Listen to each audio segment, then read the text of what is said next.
Hola, mi nombre es Claudia Pascovich y soy asistente del Departamento de Fisiología. Les voy a hablar de la fisiología del eje hipotálamo-hipofisario y la neurohipófisis. La unidad hipotálamo-hipofisaria constituye una unidad funcional compleja que coordina las interrelaciones entre el sistema endocrino y el sistema nervioso, dos grandes sistemas de control a nivel fisiológico. Acá se muestra, desde el punto de vista anatómico, la hipófisis se encuentra sobre la silla turca y se conecta con el tallo hipofisario a través del tallo hipofisario al hipotálamo. En este otro corte, en esta otra fotografía, se observa un corte cadavérico en el cual se ve también el hipotálamo, rodeando el tercer ventrículo, esta cavidad, y el tallo hipofisario. Acá la hipófisis no se observa porque en este corte no se retuvo la hipófisis. Y en este otro esquema lo que vemos, ¿no? Esta es la parte anterior donde está el quiasma óptico, este sería el sector posterior donde se encuentran los cuerpos mamilares, tenemos acá el tercer ventrículo, ¿no? Y por debajo vamos a ver la eminencia media, ¿no? el tallo infundibular y la hipófisis, ¿no? Con una pars anterior o lóbulo anterior o adenohipófisis y una par posterior o neurohipófisis. También se encuentra la pars intermedia que está presente sobre todo en la vida fetal, pero no en la vida adulta. Bueno, el eje hipotálamo-hipofisario es muy importante para el mantenimiento de la homeostasis, es decir, el mantenimiento del medio interno constante y regulado. Para eso existen varios sistemas de control para mantener ese medio interno de forma regulada, y bueno, el eje hipotálamo-hipofisario constituye un elemento clave en estos sistemas de control. ¿Cómo controla el hipotálamo a la hipófisis? El hipotálamo produce hormonas liberadoras y hormonas inhibidoras que van a actuar sobre la adenohipófisis, que van a producir la liberación de hormonas adenohipofisarias o van a inhibir la producción de hormonas adenohipofisarias, y a su vez esas hormonas adenohipofisarias van a actuar sobre órganos periféricos, aumentando la síntesis y secreción de hormonas periféricas. Luego esas hormonas periféricas pueden actuar a través de la adenohipófisis, disminuyendo la liberación de las hormonas adenohipofisarias por retroalimentación negativa, o también a nivel hipotalámico, inhibiendo la liberación de hormonas liberadoras de la liberación de hormonas adenohipofisarias. Esto se hace a través, como dijimos, de retroalimentación negativa. ¿Qué es la retroalimentación negativa?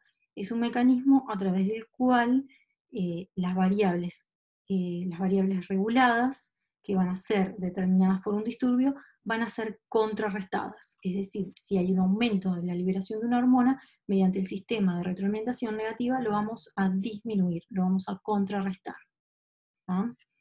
Entonces va a haber una variable regulada, esa variable regulada es censada por un sensor, esta señal se envía a un controlador, se compara con una señal de referencia, y si está aumentada, por ejemplo, se envía una señal de error para corregir ese error, y se envían funciones forzadoras para volver a disminuir esa variable que estaba aumentada y así volver a la normalidad.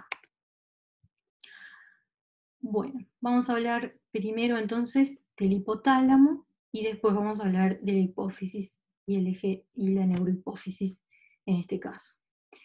Con respecto al hipotálamo, el hipotálamo se divide en 4 niveles funcionales anteroposteriores. 4 regiones. Acá están en distintos colores las distintas regiones. Hay 9 núcleos allí pintados con los distintos colores. La primera región es la región preóptica, donde está el núcleo preóptico. La segunda región es la región supraquiasmática.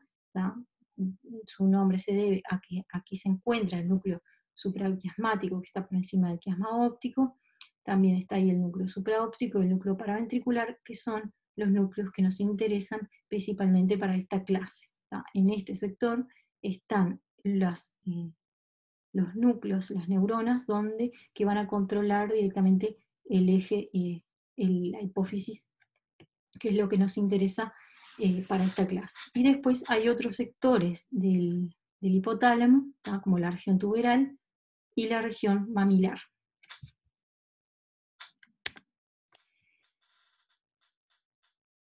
Bueno, ¿cuáles son las características generales de la fisiología del hipotálamo? Que el hipotálamo coordina tanto las acciones endocrinas como autonómicas como comportamentales. Es un gran controlador. ¿tá? Y las funciones son de autopreservación, son funciones fundamentales para la vida, como el control de la ingesta de agua y la reproducción. El hipotálamo, por ejemplo, controla a través del eje hipotálamo-hipofisario el balance hidroelectrolítico. Por otro lado, también controla la temperatura, controla la ingesta, la función sexual, el parto, la lactancia, los ciclos biológicos, el ciclo sueño-vigilia, emociones, el metabolismo. Son un montón de funciones que controla el hipotálamo. Para poder controlar esas funciones, recibe información tanto del medio interno como del medio externo, a través de la vía neural, directamente por proyecciones neurales, o a través de una vía humoral, a través de la sangre o del líquido cefalorraquídeo, en donde puede censar las concentraciones de distintas sustancias a las cuales va a controlar, como la glucosa, la osmolaridad, etc. Y cómo regula el hipotálamo la conducta, principalmente a través de proyecciones directas e indirectas a través del sistema tálamo-cortical y la amígdala. Acá rápidamente para mostrarles cómo el hipotálamo está conectado para regular las emociones a distintos núcleos, ¿no? Proyecciones a la amígdala, proyecciones al tálamo medio dorsal, proyecciones al el septum, y que a su vez esos núcleos proyectan en distintas regiones del sistema límbico para controlar las emociones. Por otro lado, el sistema nervioso autónomo tiene proyecciones al sistema nervioso autónomo, y por otro lado tiene proyecciones al eje hipotálamo hipofisario. ¿Por qué mencionamos todo esto? Porque, como dijimos, el hipotálamo coordina todas estas funciones, es un gran coordinador de distintas funciones para que todo esto tenga una armonía. Bueno, y ahora vamos a pasar a la hipófisis. A la neurohipófisis. A la hipófisis, perdón. Entonces dijimos, la hipófisis se divide en hipófisis anterior y en hipófisis posterior. La hipófisis anterior, las neuronas son parvicelulares, es decir, son neuronas pequeñas, liberan hormonas liberadoras hacia una red capilar primaria que se encuentra en la eminencia media. Esta red capilar primaria se conecta con una red capilar secundaria. Estas hormonas se van a transportar por este sistema porta, de ahí van a llegar a células que se encuentran en la adenohipófisis, células adenohipofisarias, para producir, para estimular la liberación de hormonas adenohipofisarias, que a su vez van a pasar a la sangre y de ahí van a ir a la circulación general. Esto sería en el caso de la hipófisis anterior. En el caso de la hipófisis posterior, a diferencia de esto, las neuronas son neuronas grandes, neuronas magnocelulares, como se está poniendo en el esquema, ¿no? Neuronas magnocelulares, cuyos cuerpos celulares están en el hipotálamo, pero sus axones proyectan directamente hasta la neurohipófisis y sus terminales axonales terminan en oposición con los vasos sanguíneos, en donde vierten directamente las neurohormonas. Producen neurohormonas, se llaman neurohormonas porque son hormonas sintetizadas por neuronas. Los núcleos en donde se encuentran los cuerpos celulares que proyectan a la neurohipófisis están principalmente en los núcleos supraóptico y paraventricular del hipotálamo. Una cosa importante respecto a la vascularización de la glándula, es una glándula muy vascularizada. Recuerden que hay un sistema porta hipotálamo hipofisario para el caso de la adenohipófisis.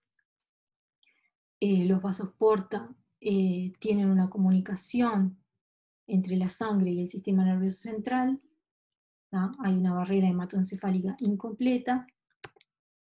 Y existe la presencia de tanicitos, que los tanicitos son células ependimarias que están en el borde del tercer ventrículo, son modificadas y tienen prolongaciones hacia el interior del parénquima. Esas prolongaciones sirven para transportar sustancias hacia y desde el líquido cefalorraquídeo que podrían ser señales para determinadas funciones que están ocurriendo. Bueno, ahora vamos a concentrarnos en la neurohipófisis. Como ya dijimos, las células, los cuerpos celulares se encuentran en los núcleos supraópticos y paraventricular del hipotálamo. Las neuronas del hipotálamo producen hormonas y tienen sus terminales nerviosas en la red capilar, directamente en la neurohipófisis, donde liberan las hormonas hacia la circulación sistémica. ¿Cuáles son las hormonas liberadas por la neurohipófisis? Las dos hormonas principales son la hormona antidiurética, abreviada como ADH, o también llamada vasopresina, y la hormona oxitocina. Ambas son hormonas peptídicas de 9 aminoácidos, son pequeñas, tienen una estructura similar. Ambas son producidas en los núcleos supraópticos y paraventricular, aunque son sintetizadas por células separadas. Esto es importante porque son hormonas que tienen funciones muy diferentes y al estar sintetizadas por células separadas permite la regulación independiente de la liberación de cada una de estas hormonas. La vida media de estas hormonas es corta, alrededor de 10 minutos, lo que permite que sean reguladas rápidamente, que su función sea rápida, también se termine rápidamente, y son metabolizadas por el riñón y el hígado. Para ambos casos también vamos a hablar de la síntesis, cómo se sintetizan estas hormonas. En ambos casos se sintetizan a partir de preprohormonas que tienen 166 aminoácidos. Se sintetizan estas preprohormonas. En el caso de la ADH o vasopresina es la preprovasofisina, y en el caso de la oxitocina es la preprooxificina. Estas son transportadas a lo largo del axón por el tallo hipofisario a las terminales axonales. Y esas prohormonas se escinden para producir cantidades equimolares de la hormona y de otro péptido que se produce también en la misma preprohormona, que se llama neurofisina. Acá, por ejemplo, se muestra la preprohormona, la preprovasopresina, que luego se va a escindir y va a producir la vasopresina y la neurofisina, de forma separada. Pero se producen en cantidad equimolar, ¿tá? Y se almacenan en gránulos juntas, la ADH con la neuroficina 1 y la oxitocina con la neuroficina 2.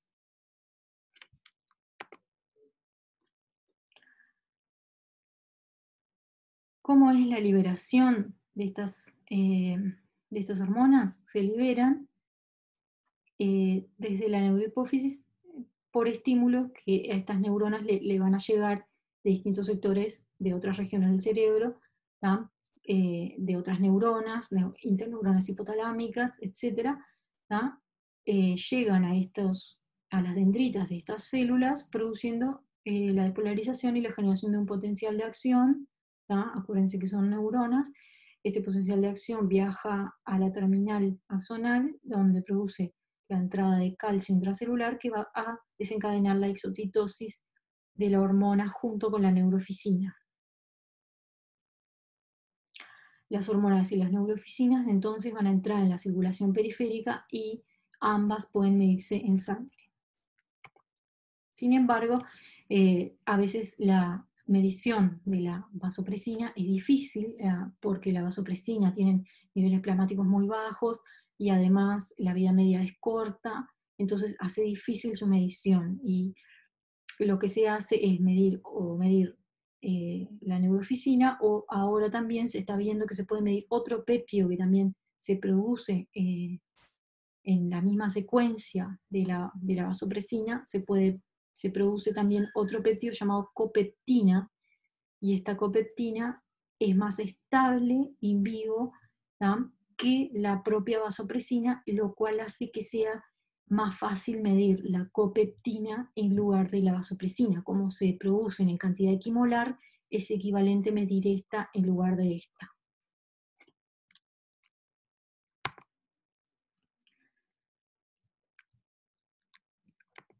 ¿Cuáles son las funciones de la hormona antidiurética? Tiene dos funciones principales. Una es a nivel del riñón, que es la retención de agua y la reducción de la diuresis. La diuresis es la excreción de orina por unidad de tiempo. Y la otra función es a nivel de los vasos sanguíneos, que produce vasoconstricción. El estímulo principal para la secreción de hormona antidiurética es el aumento de la osmolaridad plasmática, o, si no, la disminución del volumen plasmático. Ahora vamos a hablar de la regulación de la secreción de hormona antidiurética, pero antes de eso, rápidamente les voy a mostrar un poco de cómo actúa, para tener una idea, aunque esto lo van a ver en más detalle en las clases de renal. La hormona antidiurética o vasopresina actúa a través de los receptores de vasopresina. Están los receptores de vasopresina 1 y 2. El 1 a su vez se divide en A y B, ¿no? Y estos receptores están distribuidos en gran cantidad de tejidos, ¿no? Como ven, riñón, hígado, páncreas. ¿No? A nivel del músculo liso vascular está el receptor B1A. A nivel de riñón está el receptor B2, ¿tá? Y como ven, en distintas regiones predominan distintos tipos de receptores de vasopresina. A nivel renal, por ejemplo, predomina el receptor B2, pero el receptor B1A también está, porque está a nivel vascular, del músculo liso vascular. Y bueno, y esto sería en el hígado. Y brevemente, el mecanismo de acción de la vasopresina o ADH es a nivel del riñón. Actúa produciendo la reabsorción de agua. ¿Cómo? Haciendo que se inserten canales de agua en la membrana y provocando la reabsorción, lo que permite la reabsorción del agua a nivel renal. La ADH se une al receptor, esto produce el aumento de AMP cíclico, esto produce la fosforilación a nivel del núcleo para el aumento de la síntesis proteica de los canales de aquaporinas 2, que son los que son canales de agua que se van a insertar en la membrana y van a permitir, entonces, van a aumentar la permeabilidad al agua y la reabsorción de agua a nivel renal. Esto es lo que está esquematizado en el centro del esquema. Este esquema vendría a ser la regulación de la secreción de hormona tiurética, que es lo que nos interesa, es una de las cosas que nos interesa hablar en esta clase. Cómo se regula con la liberación de la hormona antidiurética. Como habíamos dicho en un principio, uno de los estímulos principales era el aumento de la osmolaridad plasmática. El aumento de la osmolaridad plasmática es sensado en el hipotálamo. ¿tá? Esto hace que se estimule la secreción de hormona antidiurética para así reabsorber agua y restablecer la osmolaridad plasmática a la normalidad. Entonces se secreta la hormona antidiurética y actúa a nivel renal para la reabsorción de agua y el restablecimiento de la osmolaridad plasmática a la normalidad. Pero en forma paralela también hay otro mecanismo que es la sed. Se estimula la sed, la persona toma agua y la osmolaridad plasmática también, paralelamente, es otro mecanismo que hace que se restablezca la osmolaridad plasmática a sus valores normales. Esto es un experimento que se los pongo como de ejemplo, que en realidad fue uno de los experimentos en los cuales se descubrió la hormona antidiurética en el 1940, en un animal de experimentación. Se realiza antes y después de la extirpación quirúrgica de la hipófisis posterior, porque en ese momento no se sabía que era la hipófisis posterior la que estaba regulando la diuresis. Entonces, en este experimento, en el animal, antes de la remoción de la hipófisis posterior, se mide la diuresis en función del tiempo. Primero toma agua y aumenta la diuresis, aumenta la excreción de orina en función del tiempo. Luego se le agrega una solución hiperosmótica de cloruro de sodio por vía intraarterial, y eso iría en dirección hacia el sistema nervioso central, y eso rápidamente provoca un efecto, una disminución de la diuresis. Luego, o sea, eso sería equivalente a un aumento de la osmolaridad plasmática. Se produciría ADH, y lo cual haría una reducción de la diuresis.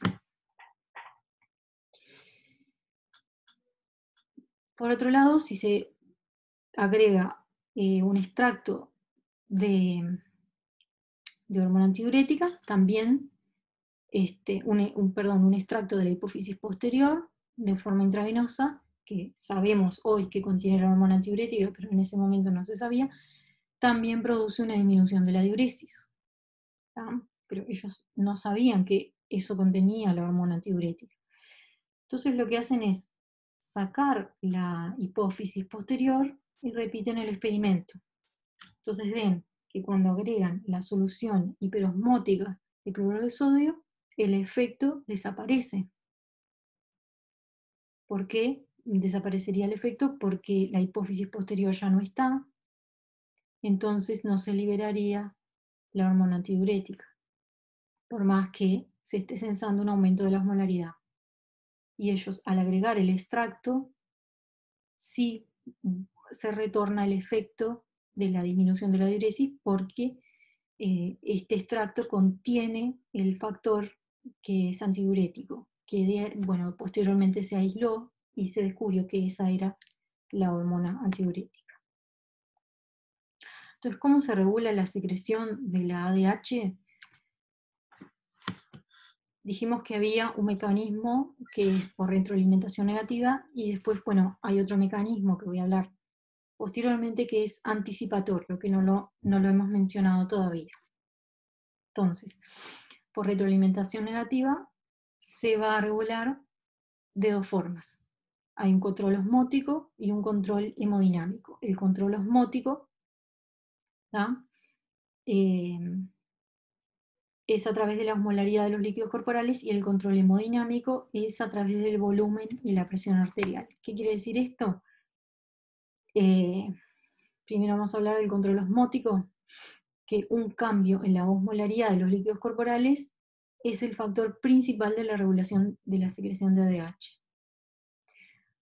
Es el más sensible, apenas si cambia un 1%, ya se detecta y eso ya implica una secreción de hormona antidiurética. Acá en el gráfico muestra la osmolaridad plasmática y la concentración de ADH en el plasma. Mínimamente cambia la osmolaridad plasmática y ya se empieza a secretar la hormona antidiurética. A su vez, la ADH también es degradada rápidamente en el plasma. Y el control hemodinámico, el control hemodinámico consiste en que la disminución de la volemia o de la presión arterial también estimula la secreción de ADH. Los receptores están en el sistema circulatorio de baja presión, en la aurícula izquierda y en los vasos pulmonares, y también en los de alta presión, como el callado aórtico y el seno carotídeo. El seno carotídeo en el esquema y el callado aórtico. Este esquema ustedes creo que ya están familiarizados. Ambos grupos de receptores son sensibles al estiramiento de la pared, y se denominan baroreceptores. Las vías aferentes son en este caso el nervio vago, aquí el nervio vago, y el nervio glosofaríngeo. Cuando ocurren cambios en la volemia, envían señales directamente al núcleo supraóptico y paraventricular del hipotálamo, para donde se encuentran las células que secretan ADH, para regular entonces la secreción de ADH. Así es como la regulación de la volemia influye sobre la secreción de ADH a través de este mecanismo. Pero, sin embargo, en el control hemodinámico se necesita un cambio de un 10% de la volemia para que haya un cambio en las concentraciones plasmáticas de ADH. Es mucho menos sensible.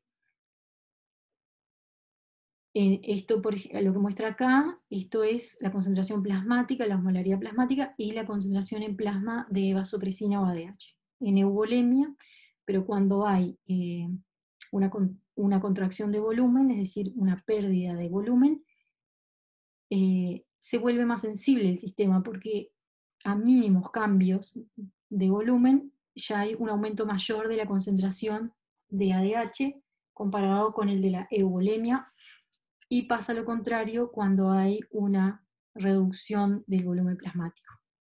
Se vuelve menos sensible. Entonces los cambios de la volemia, en la volemia y en la tensión arterial influyen sobre la osmolaridad de los líquidos corporales. Por lo tanto, ambos sistemas están interrelacionados entre sí.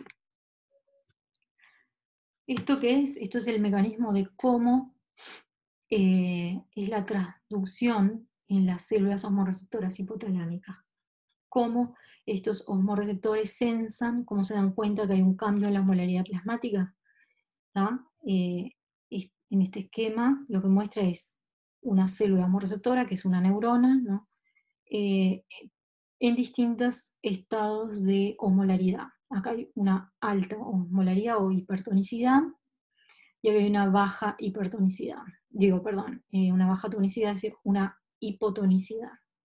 Entonces, si hay una hipertonicidad del medio extracelular, los canales de la neurona, o sea, la neurona, esto vendría a ser un esquema de la membrana celular, se encoge cuando hay hipertonicidad, lo que hace que se abran los canales y haya una corriente de entrada, y la célula se despolariza y empieza a producir más potenciales de acción, es decir, la célula aumenta, se activa, ¿tá? Enviando sus señales, aumentando la producción de vasopresina. Si, por el contrario, se pone una solución hipotónica, o el medio extracelular es hipotónico, pasa lo contrario, entonces la célula se inhibe y la liberación de vasopresina disminuye.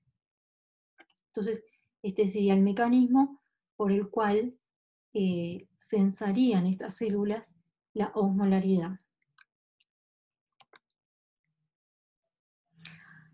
Y bueno, con respecto a la ADH, también hay un mecanismo, como dijimos, que es a través de la regulación de la sed. Y para la regulación de la sed hay un feedback negativo, como ya habíamos mencionado, hay un cambio en la osmolaridad plasmática, y ese cambio en la osmolaridad plasmática envía señales al sistema nervioso para producir sed. Pero por otro lado se ha visto que también hay un control, eso es un feedback negativo, porque primero cambia la osmolaridad plasmática y después eso produce la sensación de sed. Sin embargo, se ha descubierto también que hay un control anticipatorio, que es decir, que no es necesario que cambie la osmolaridad plasmática para que aparezca la sensación de sed. La sensación de sed aparece antes que el cambio de la osmolaridad plasmática. Y eso es a través de osmoreceptores que están ubicados en un núcleo particular que se llama órgano subfornical, que está monitoreando la tonicidad de la sangre. Ahora vamos a ver un esquema, y está monitoreando, y también recibe información de la cavidad oral que llega de la alimentación y de la ingesta. Las neuronas en ese núcleo se activan ante la restricción de agua, pero antes de que cambien la osmolaridad plasmática. Su actividad se recupera luego del acceso de agua, pero como dijimos, antes de que ocurra un cambio en la osmolaridad plasmática. Aquí está representado el órgano subfornical. Esto sería en una rata, ¿tá? En una rata el órgano subfornical, que tiene proyecciones a distintas regiones, ¿tá? Que no vamos a entrar en detalle, pero en definitiva termina enviando información al hipotálamo, al núcleo supraóptico y paraventricular, para liberar vasopresina, ¿tá? Y de esta manera actuar sobre la secreción de la vasopresina o ADH. Eso eran en animales, pero también en humanos hay evidencia de esto, y es que, por ejemplo, regiones del cerebro que están vinculadas con la sed, como el símbolo anterior, también se ha visto mediante resonancia magnética funcional que la actividad de esas regiones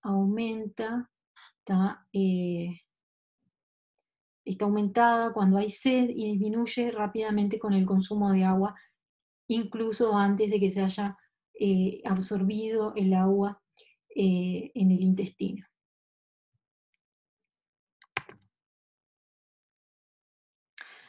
Bueno, por último vamos a hablar entonces de la oxitocina. De la oxitocina ya hemos hablado de cómo es la síntesis, cómo es la liberación, y ahora vamos a hablar de las funciones que tiene. Como la oxitocina se va a dar extensamente también en una clase más adelante, ¿tá? Aquí vamos rápidamente a mencionar en general cuáles son sus funciones. La oxitocina entonces actúa sobre el útero, provocando la contracción durante el parto, ¿tá? Y la otra función principal que tiene es en las glándulas mamarias, donde produce la secreción de leche durante la lactancia.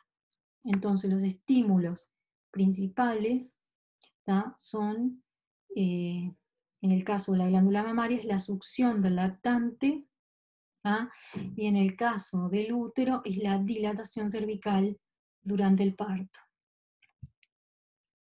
A su vez también el estrés y la tensión emocional inhiben la liberación de oxitocina. Y aquí está el detalle, bueno, queda aquí si lo quieren leer, está el mecanismo de acción de la oxitocina. Acá la oxitocina sobre las células musculares. ¿tá?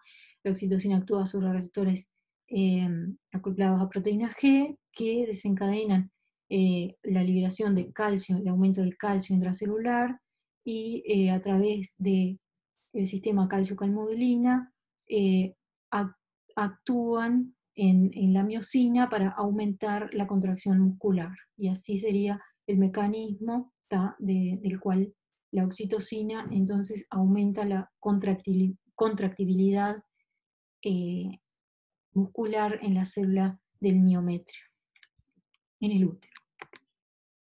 Y también en las células mioepiteliales de la mama, porque a nivel mamario la oxitocina actúa en las células mioepiteliales que están rodeando los alvéolos de las glándulas mamarias, acá representados en el esquema.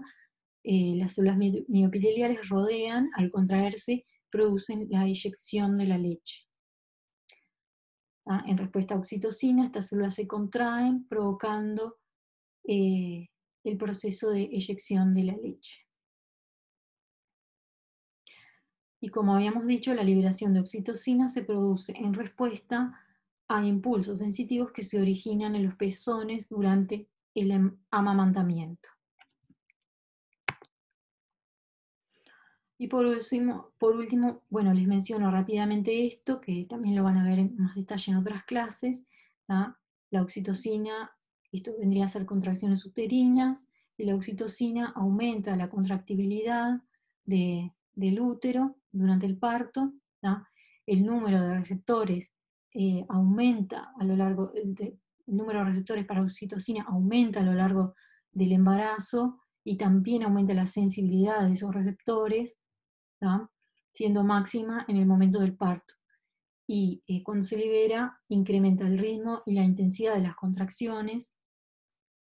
Las contracciones, fisiológicamente, esto es cuando se agrega oxitocina de manera exógena, ¿tá? Pero fisiológicamente se contrae y se relaja totalmente, que sería lo más eficiente para el momento del parto. Pero si se administra de manera exógena, puede pasar de que no se vuelva a relajar completamente y ya se empiece una nueva contracción.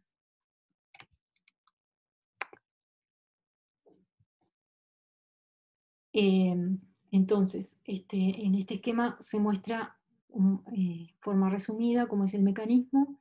El estímulo principal es la dilatación cervical durante el parto, que eso se iría a la hipófisis. Esto estimularía la secreción de oxitocina, que va a actuar en el útero. La oxitocina actúa en el útero directamente, pero también actúa a través de las prostaglandinas, ¿tá?